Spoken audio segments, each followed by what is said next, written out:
High inside the Arctic Circle, in one of the most unforgiving environments on the planet, two teams of paleontologists investigate a 70-million-year-old mystery.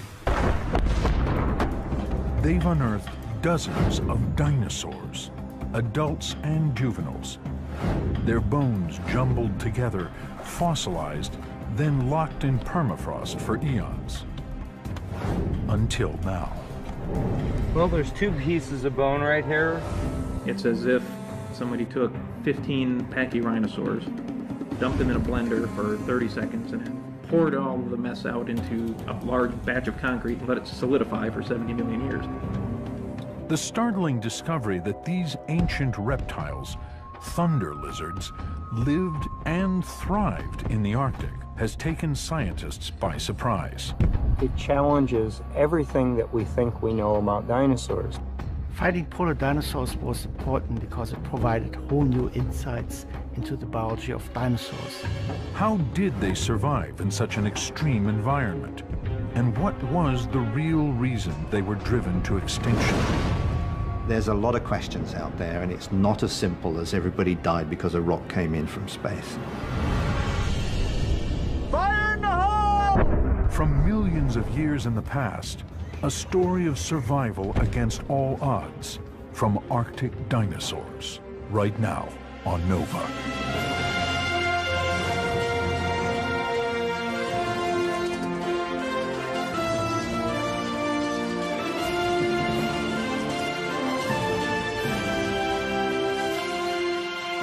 Major funding for NOVA is provided by the following. ExxonMobil, taking on the world's toughest energy challenges. And by David H. Koch. And discovering new knowledge. HHMI. And by the Corporation for Public Broadcasting, and by contributions to your PBS station from viewers like you. Thank you.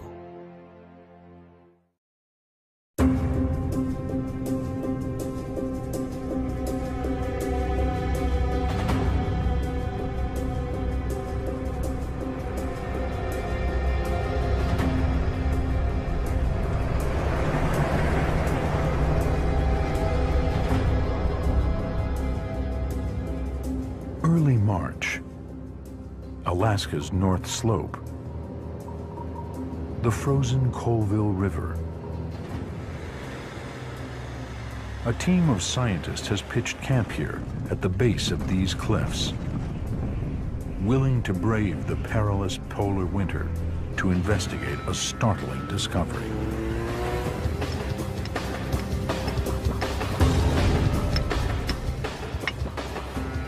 There it is.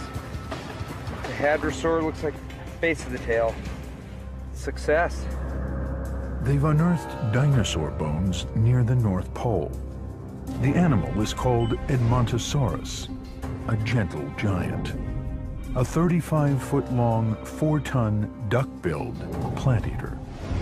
A member of the hadrosaur family found in 70-million-year-old rock, a mere 50 miles from the Arctic Ocean, where temperatures can drop as low as minus 60 degrees Fahrenheit. According to conventional wisdom, it shouldn't be here, because this is how dinosaurs are typically pictured. Cold-blooded reptiles living in tropical climes, not in cold Arctic environments like this one. And the hadrosaur is not alone. In two sites along Alaska's Colville River, paleontologists have recently unearthed 8 distinct species, represented by hundreds of fossils.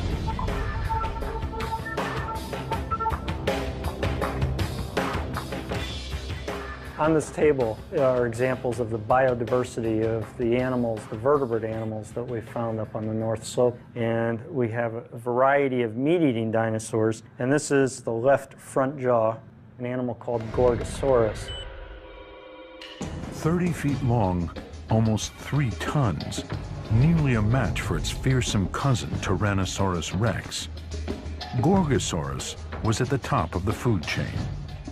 In competition, Troodon, 6 feet long, 150 pounds, small but ferocious, and Dromaeosaurus, a wolf-like two-legged hunter, which may have had feathers as insulation. And here we have a horn core from our Pachyrhinosaurus. A massive 4-ton plant eater with a broad, bony frill protecting its neck, an elongated skull with a beaked mouth, and a thick bone above the nasal opening. Pachycephalosaurus, a two-legged plant-eating brute with a thick, bony dome on its head, possibly used for combat or defense. And Thessalosaurus, another two-legged animal thought to be a plant-eater.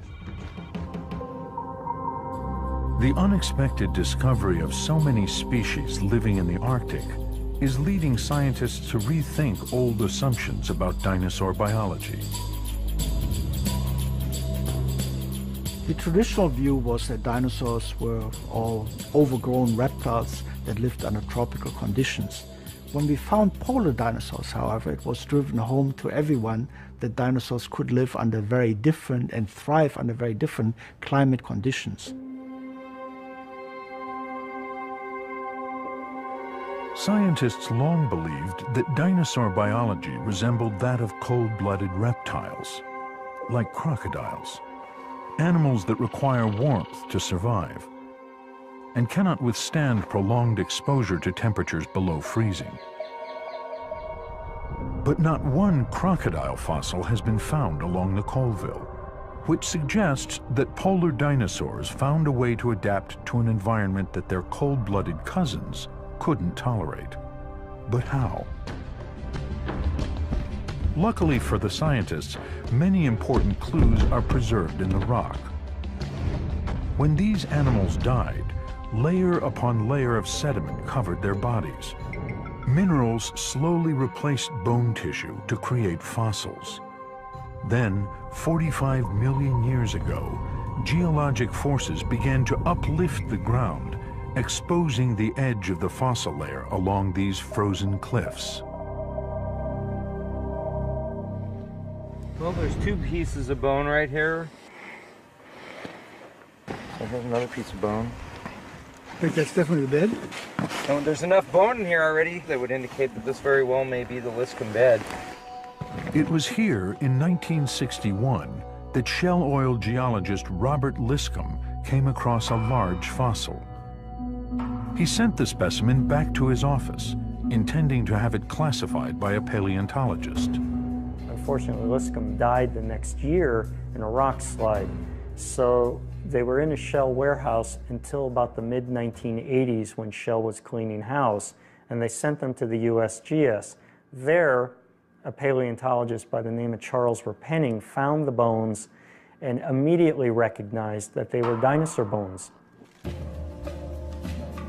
Now, scientists Tom Rich and Kevin May are about to go deeper into the Liscum bone bed than anyone has ever attempted.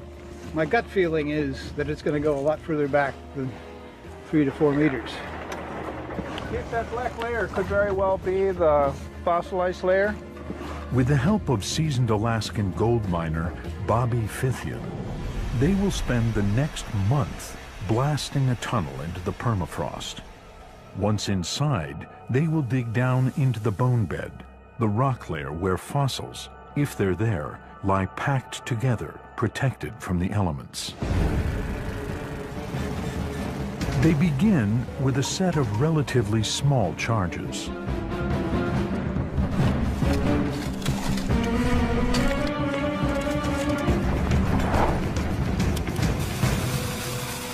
Fire in the hole!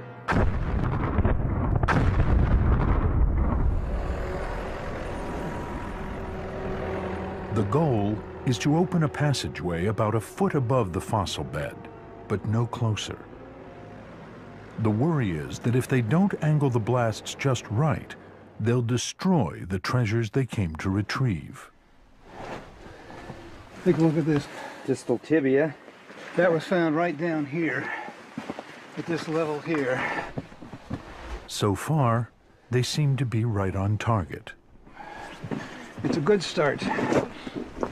Blasting for fossils is an unusual way to do paleontology, but not for Rich. He was one of the first scientists to discover polar dinosaur fossils, not in Alaska, but at the opposite end of the world. I don't mean to pat myself on the back, but as far as trying new techniques, and it worked. 20 years ago, I cut a tunnel. I cut a tunnel in Australia. There, he used dynamite to expose a narrow fossil layer buried deep in the rock. That bone mine yielded thousands of fossils, mostly well-preserved small pieces, proof that 100 million years ago, dinosaurs lived near the South Pole, an environment even colder than this one near the North Pole, where he's trying again to find dinosaurs. I mean, we've got small bone in here. Look at this. Where? Right in here? Yeah, this little. Paleontologist Kevin May has searched for fossils all over Alaska, but this is his first tunnel. And he's excited by the hadrosaur bones that are beginning to be exposed as they go deeper. This is exactly what we came here for. This is the best I've ever seen this stuff. I just am blown out on this one. Yeah, so we don't need to go deeper. We just need to go straight in at about this level. Give yourself maybe 10 centimeters above what is obviously a fossil layer into this stuff. The initial digging to establish the entrance to the tunnel has already unearthed some large bones. That's definitely a rib. But most are in poor shape. Some type of long bone here. Unfortunately, it's fairly well powdered. Because they were lying close to the surface, the fossils have been broken and worn by the freeze-thaw cycle, the punishing effect when water seeps into the ground and then expands when frozen, cracking open rocks. The purpose of the tunnel is to dig deep into the permafrost, which is not prone to those seasonal changes, and hopefully find better preserved, smaller, and more delicate bones. When we get in, what we hope 20 meters, we're going to be beyond that. So we're going to see bones for the first time that's never been through that. With the entrance set safely above the fossil layer, they give Bobby Fithian the go-ahead to complete the blasting.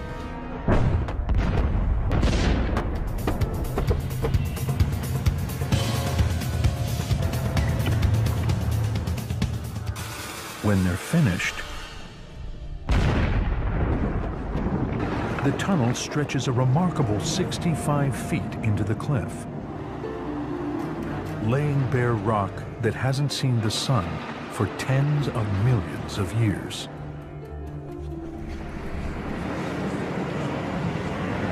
We're gonna finish securing the tunnel and supporting this brow. The team has successfully completed the first phase of their project. The delicate work of excavating the bone bed will begin in 5 months' time. During the Arctic summer, when the weather is milder and the sun remains above the horizon nearly 24 hours a day. There isn't any reason for this tunnel not to be here at least 100 years from now if you take care of it. Okay. You've got a nice tunnel. You're going to find some dinosaurs. Oh, yes. Good job, buddy. For Tom, this is the culmination of years of struggle. Dr. Rich? And he knows that without the skills of the Alaskan miners, it could never have come to pass. I'd like to thank all of you. You know, you guys have helped me achieve something I've been trying to get to for 18 years.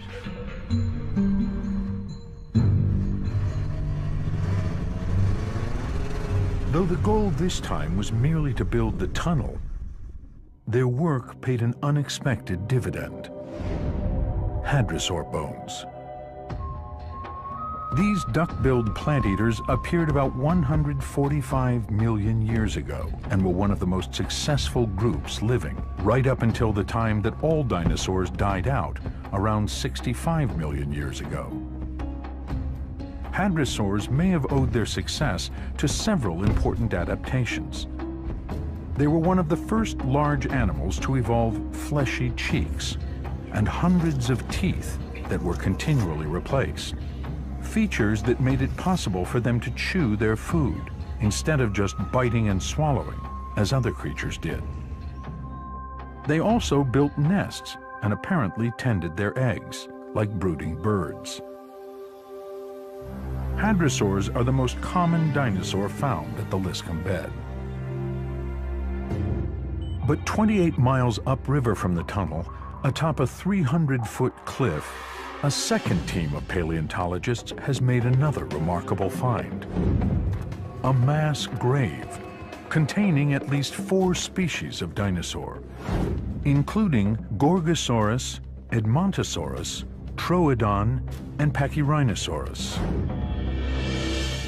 This is the most diverse assemblage of dinosaur bones here around the North Slope. It's got a variety of kinds of animals. It's got tremendous bone density. There's an abundance here like would never have believed. Tony Fiorillo and his team are doing paleontology the old-fashioned way, with picks, shovels, and grim determination. There's some sites I've worked in the lower 48 where a chimpanzee with a popsicle stick can work the localities. This quarry is not one of those localities. It's late summer, but this hardly feels like a vacation. The treacherous climb, the frozen ground, the freezing rain are a daily trial. But it's all been worth it, because Tony has just found the crown jewel of the Colville.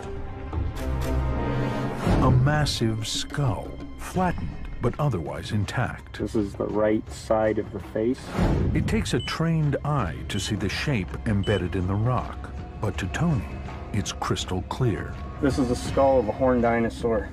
It's upside down, so you're looking at the right side, or the right cheek, of something that we've been calling Pachyrhinosaurus.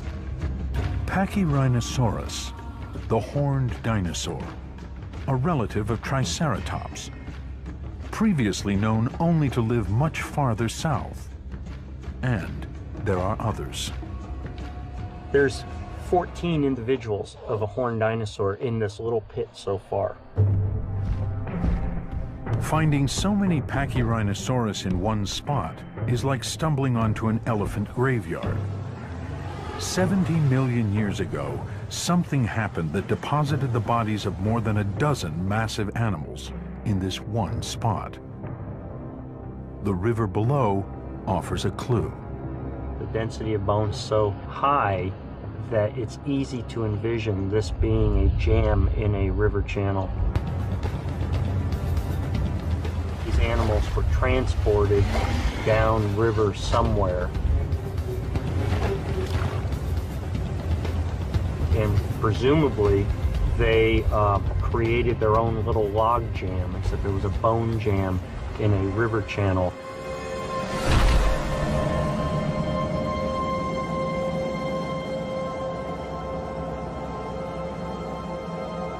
But as long as the skull remains in the ground, there's little that Tony can learn from it.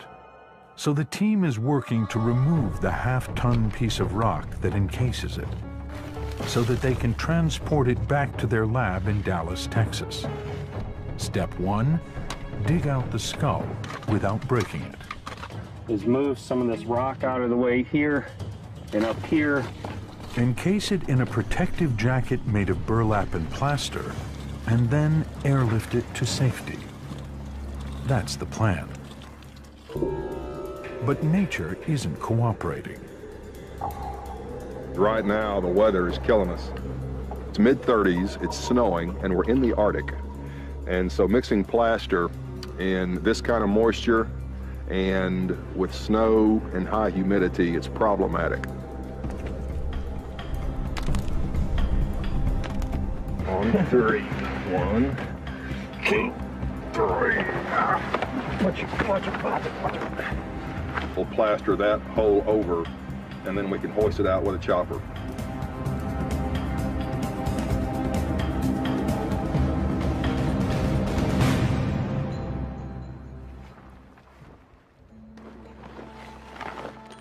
When the helicopter arrives, they worry that the plaster hasn't fully cured. What do you think? It's not giving off any more heat. So it's hydrated, it's hardened as much as it's going to get. But the helicopter is on a tight schedule.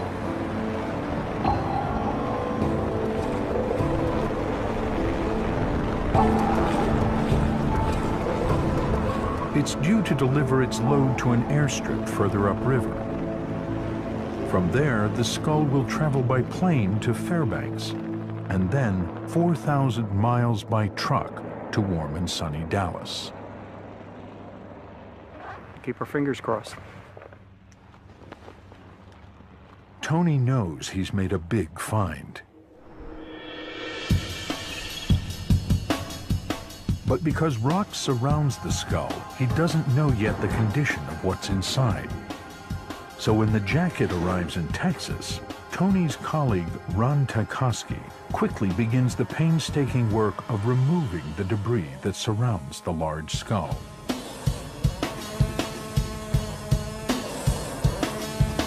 He's almost immediately surprised. The rock around the skull is filled with bones, bits and pieces from more than one Pachyrhinosaurus. A wonderfully intact vertebra, part of the spine of this animal. This bone is of particular interest. They've already found several others at the same site, but until now they weren't completely sure which dinosaur species it belonged to. This is the point where the skull attaches to the first vertebra of the neck in a beautiful ball and socket joint. And we have at least 15 of these from this particular quarry. It's as if somebody took 15 Pachyrhinosaurs and dumped them in a blender for 30 seconds and then poured all of the mess out into a large batch of concrete and let it solidify for 70 million years. Everything is completely jumbled about. The bones are oriented in all sorts of different directions, and nothing's connected. Finding so many Pachyrhinosaurus tells Tony that these wide-ranging animals, found throughout North America, lived in large numbers on the North Slope. But the bones don't say how they lived, or what conditions were like during the toughest time of year. What did they do during the winter time? How was life up here the same or different than what we see in the lower latitudes?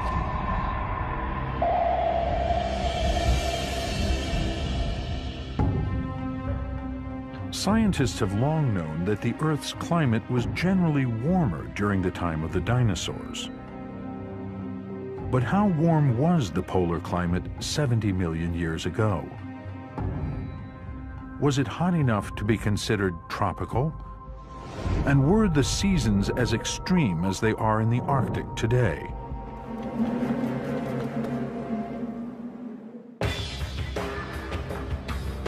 British paleobotanist Robert Spicer may have solved one important piece of the puzzle with the help of ancient plants.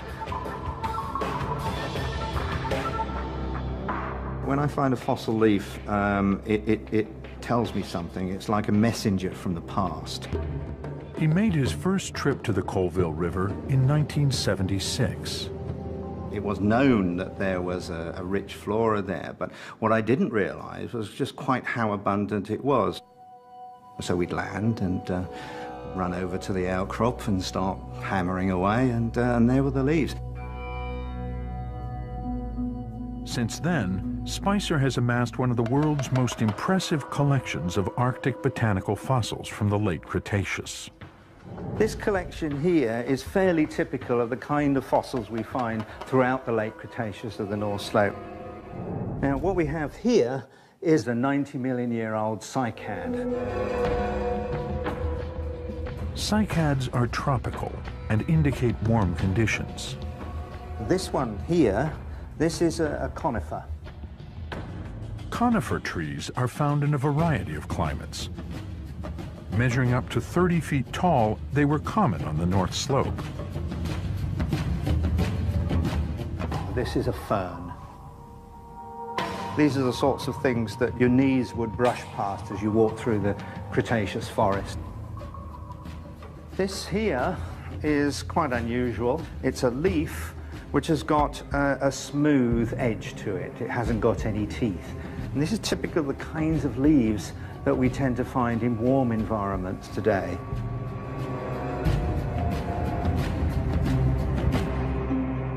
As his collection grew, Spicer had a hunch that he could use these leaves to deduce the temperature of the Arctic 70 million years ago.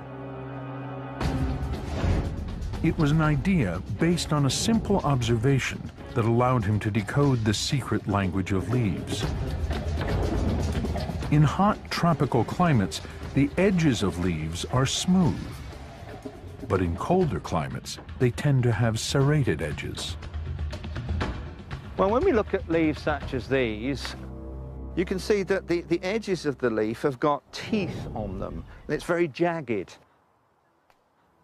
And in fact, if you look at any of the tree species around here in this relatively cool climate in the UK, you'd be very hard-pressed to find a significant number of leaves that have got smooth edges to the leaves. Spicer believes that these serrations evolved to help plants circulate water and nutrients. In hot climates, moisture evaporates from leaves, causing water to rise up through the roots. But if the temperature drops, evaporation and circulation ceases.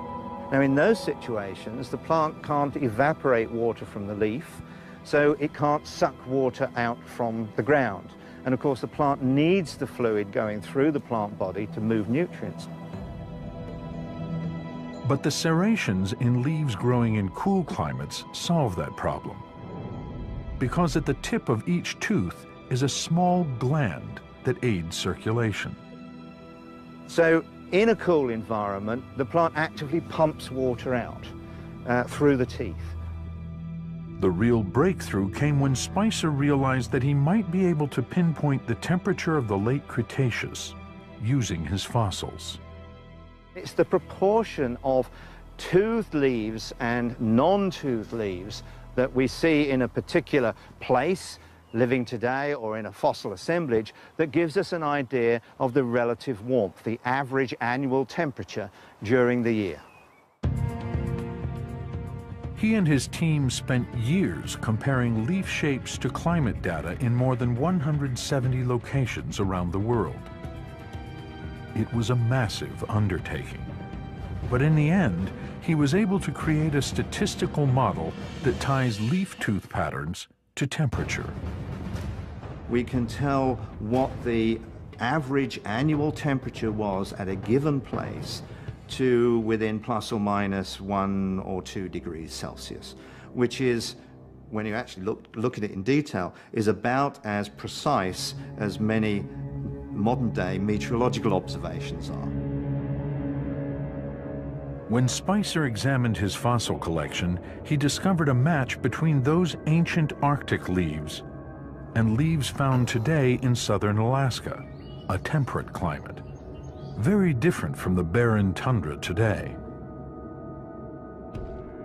The model indicated that the average annual temperature on the North Slope was about 42 degrees Fahrenheit, 30 degrees warmer than it is there today. But that number is deceptive, because at high latitude, the yearly highs and lows are far apart. So while the dinosaurs would have enjoyed summer temperatures in the 70s, winters were likely cold enough to produce snow and even ice.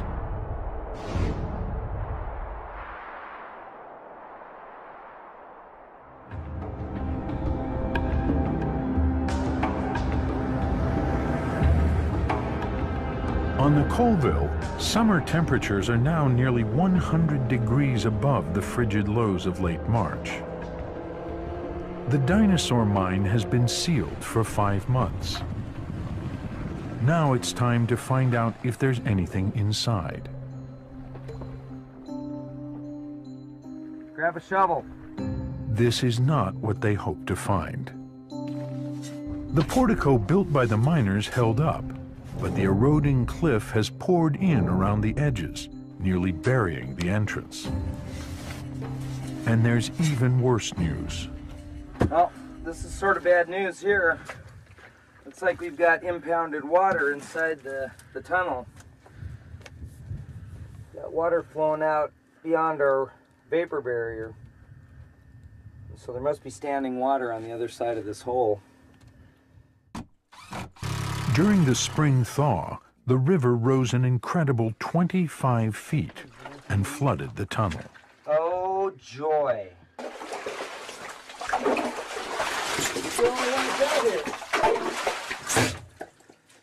Dun, dun, dun, dun. The bad news is we have a mess.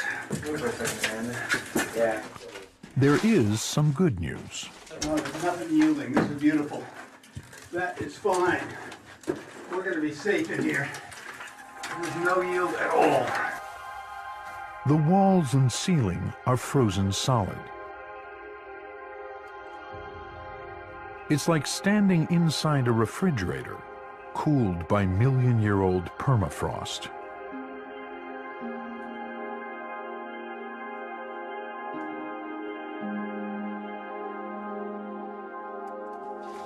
During the winter excavation, the team didn't have time to explore the fossil bed.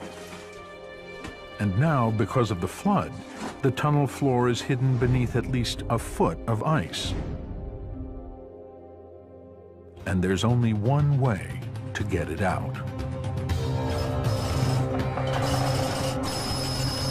It will take days of brute force labor to clear out the tunnel.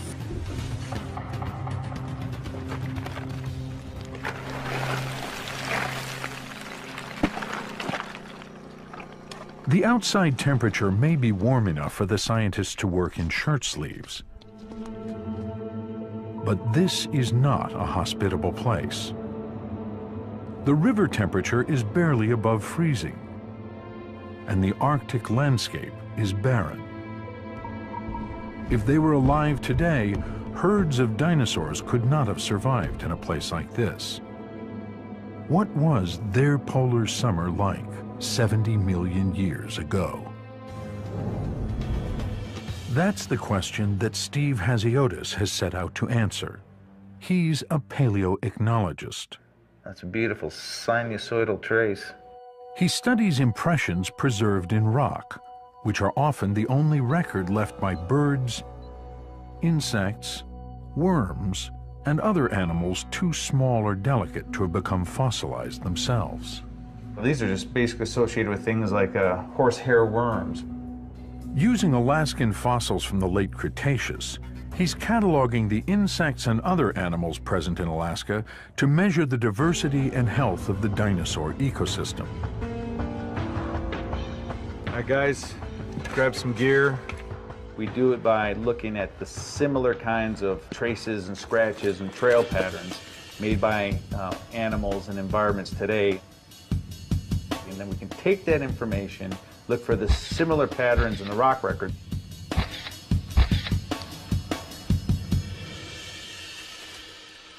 Today, he's brought some fossil impressions to a riverbank near Lawrence, Kansas. With the help of his graduate students, he will try to match the trails made in the 70-million-year-old rock to those made just days or hours ago by modern animals.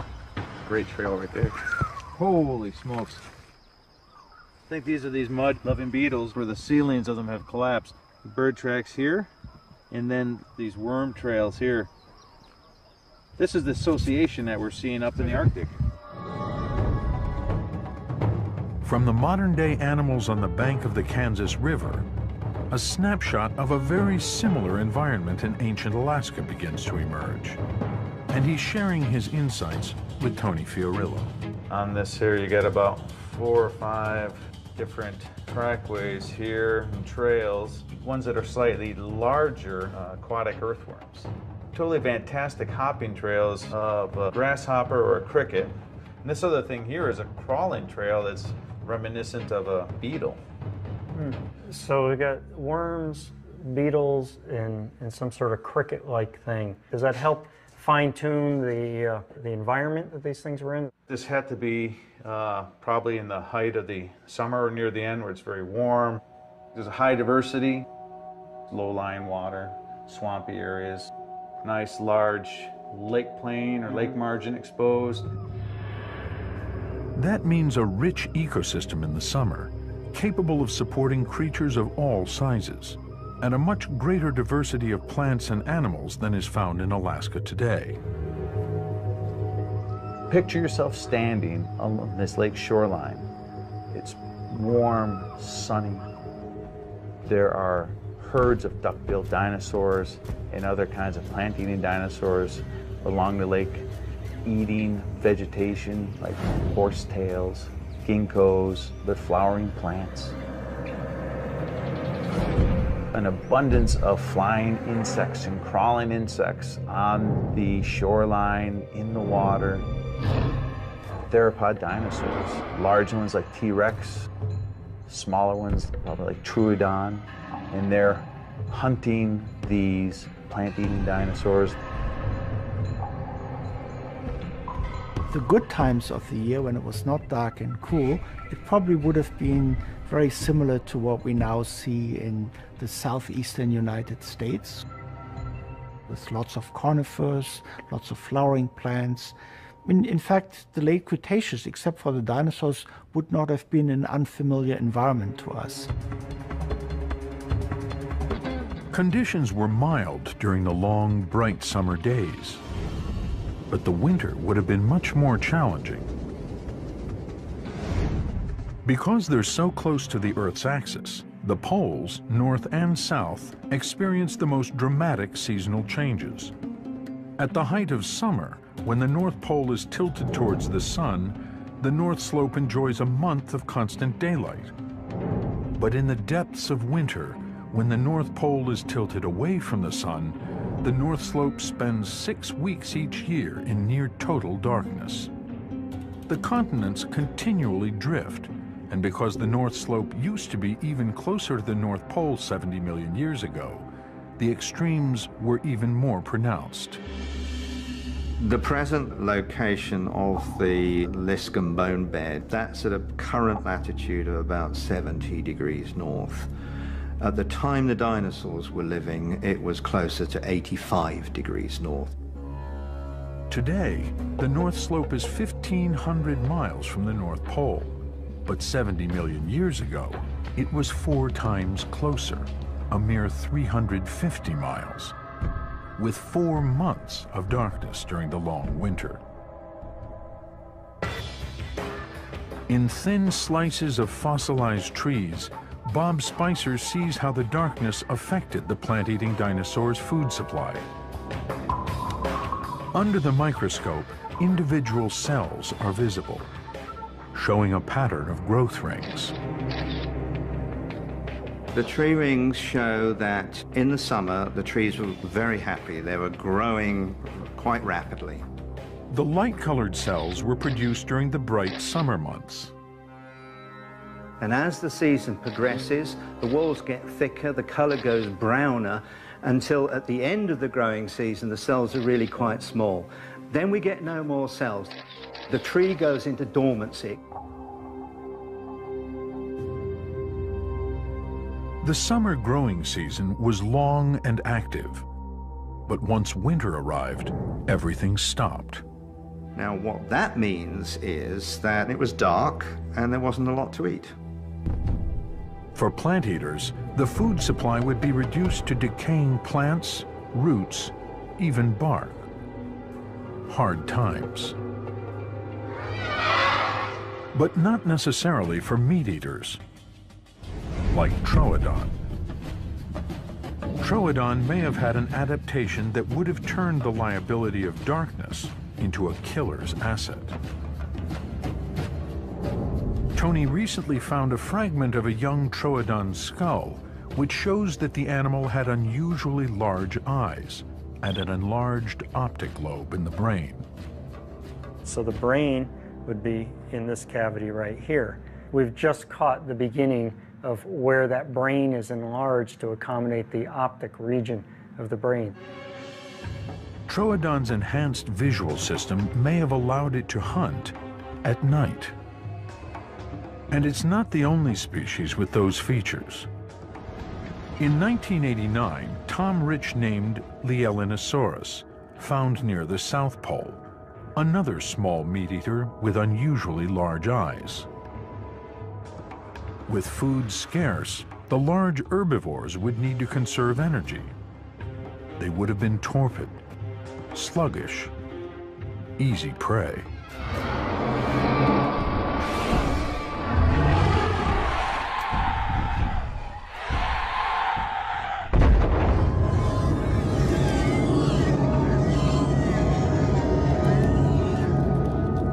But maybe the plant eaters didn't hang around.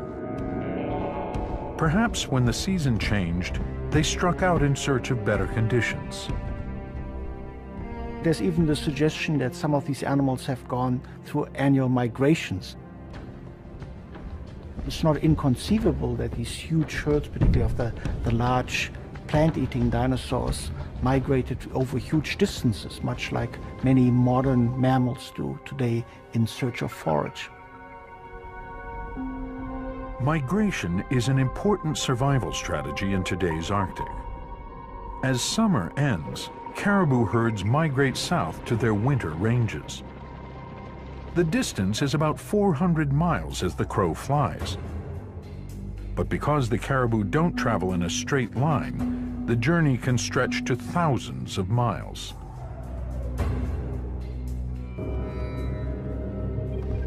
Dinosaurs would have had an even longer journey. Because the North Slope was much closer to the poles 70 million years ago, to escape the darkness, they would have had to walk 5,000 miles, nearly twice the distance from New York to Los Angeles. According to Tony Fiorillo, some animals wouldn't have been able to make the trek.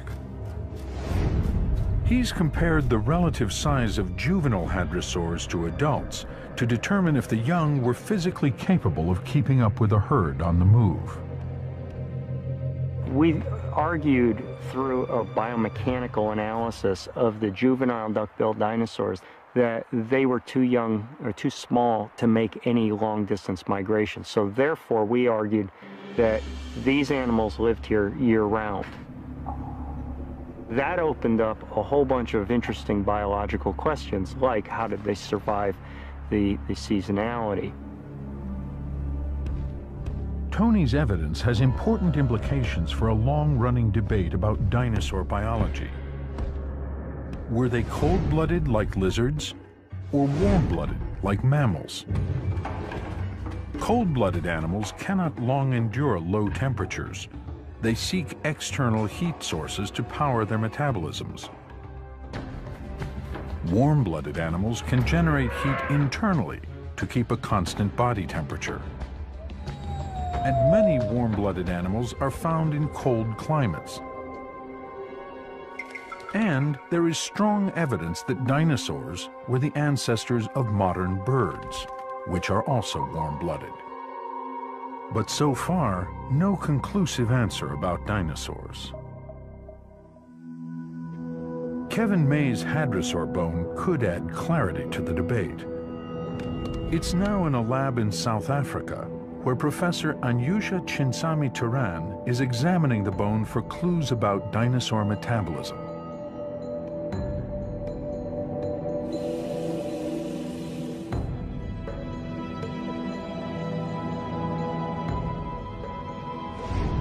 And here we're looking at a bone that is 70 million years old.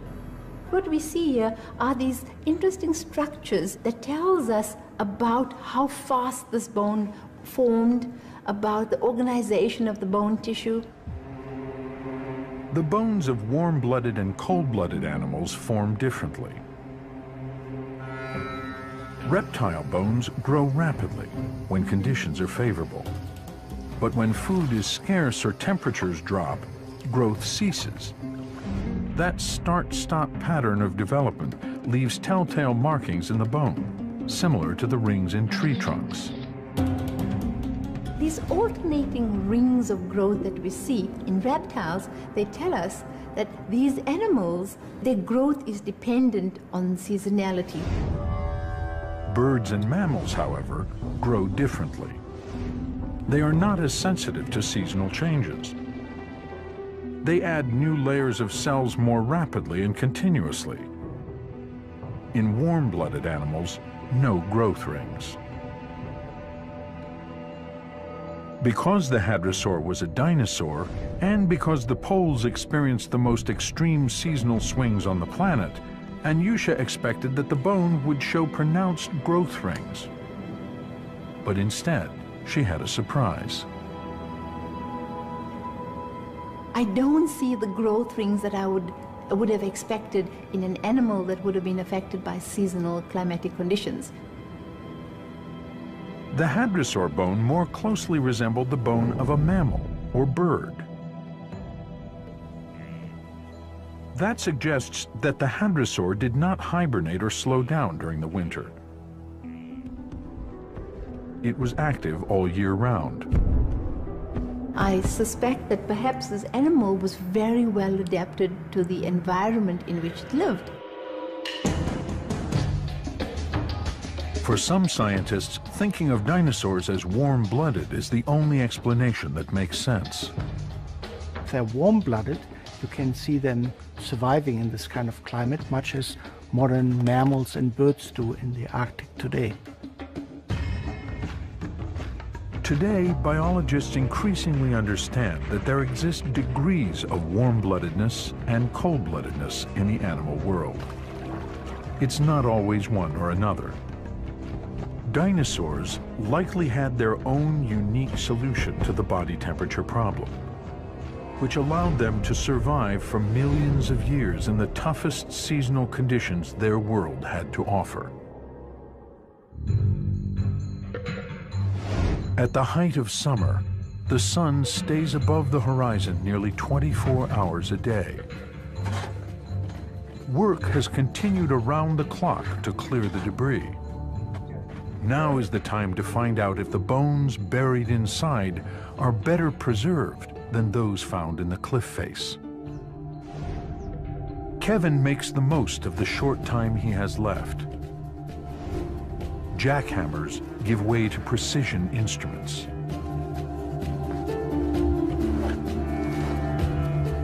We have this frozen, unbroken matrix that we're able to shave off layer by layer, and it's not flaking apart. So you could not do this outside of the tunnel. You couldn't do it outside the permafrost.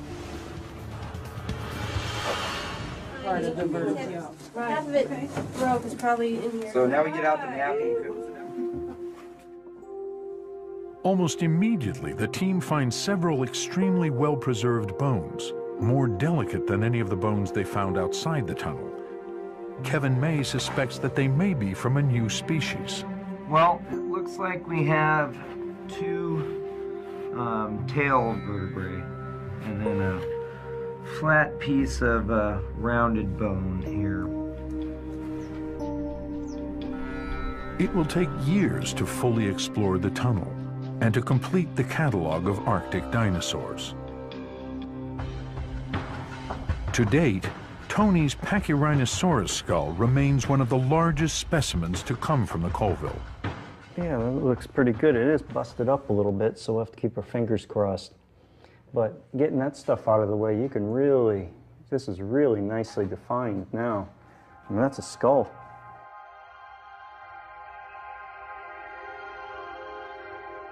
But despite its poor condition, the skull and all the other fossils miraculously preserved for 70 million years reveal a fascinating chapter in the history of the Earth.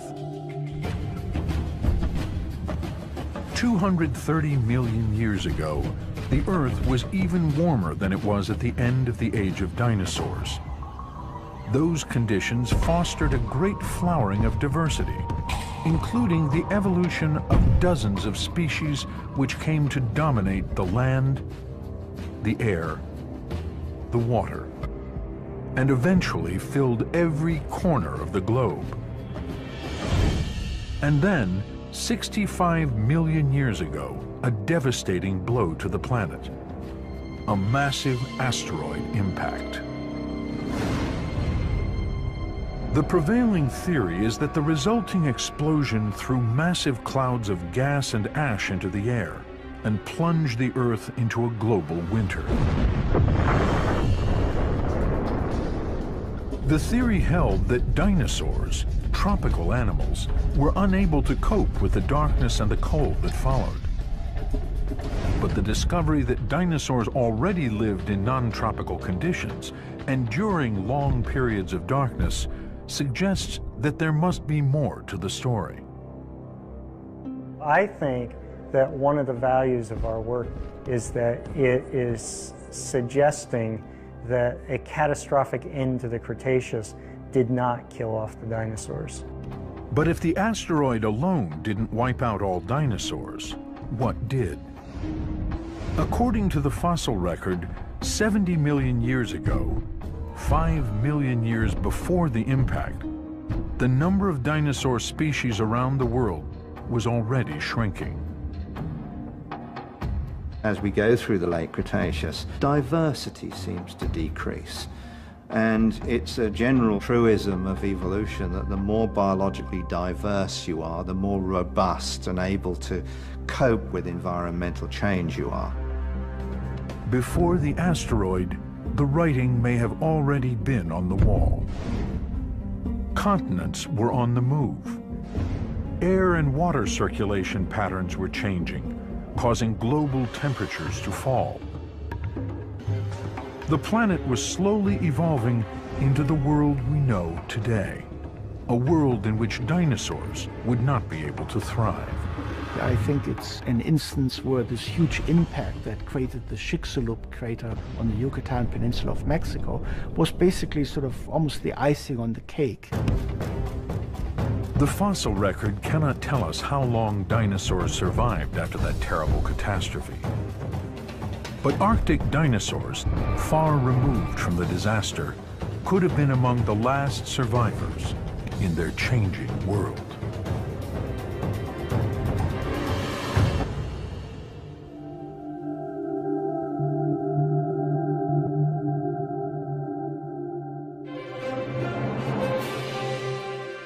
On NOVA's Arctic Dinosaurs website, watch any part of this program, go behind the scenes, and more. Find it on pbs.org.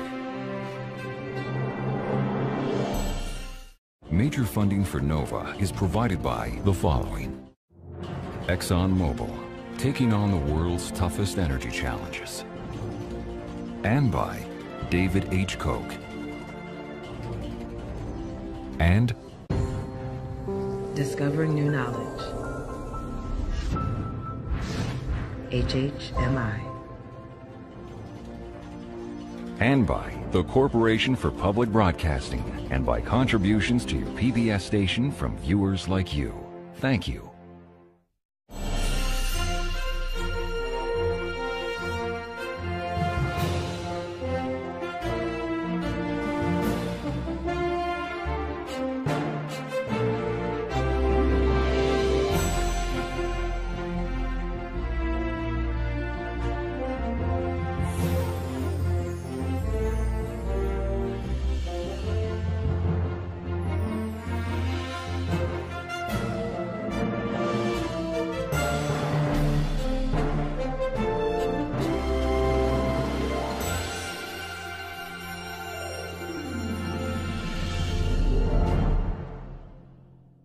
NOVA is a production of WGBH Boston. I am PBS.